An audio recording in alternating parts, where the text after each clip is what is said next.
Hello friends, আজকে আমি তোমাদের সাথে শেয়ার করব টমেটোর চাটনি। প্রথমে টমেটোগুলো কুচো কুচো করে কেটে নিতে হবে। তারপরে কিছু ড্রাই ফ্রুটস নিতে হবে, কিশমিশ, কাজু, আমসত্ত্ব আর খেজুর।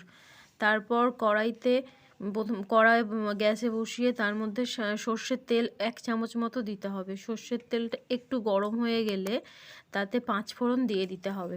5 ফোড়নটা দেওয়ার পরে যে টমেটোগুলো কুচি কুচি করে কেটে রেখেছিলাম সেই টমেটোগুলো কড়াইয়ের মধ্যে দিয়ে দিতে হবে। কড়াইয়ের মধ্যে দেওয়ার পরে কড়াইয়ে টমেটোগুলো দিয়ে ঢাকা দিতে হবে। ঢেকে দেওয়ার পরে তার ঢাকাটা একটু খুলে ওতে হলুদ আর আন্দাজ মতো নুন দিয়ে আবার ঢেকে দিতে হবে।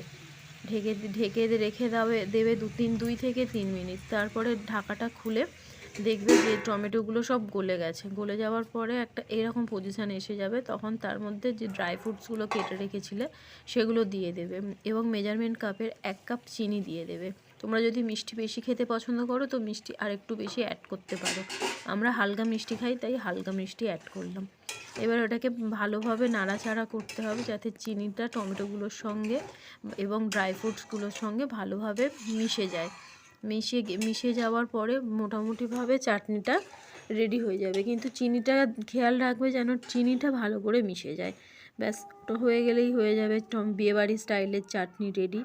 তোমরা এতে লেবুর রসটাও দিতে পারো। লেবুর রস দিয়ে দুপুরে লাঞ্চে খেয়ে দেখতে পারো। যদি ভালো লাগে লাইক, শেয়ার, কমেন্ট। আর আজ এই পর্যন্ত। Tata, bye bye.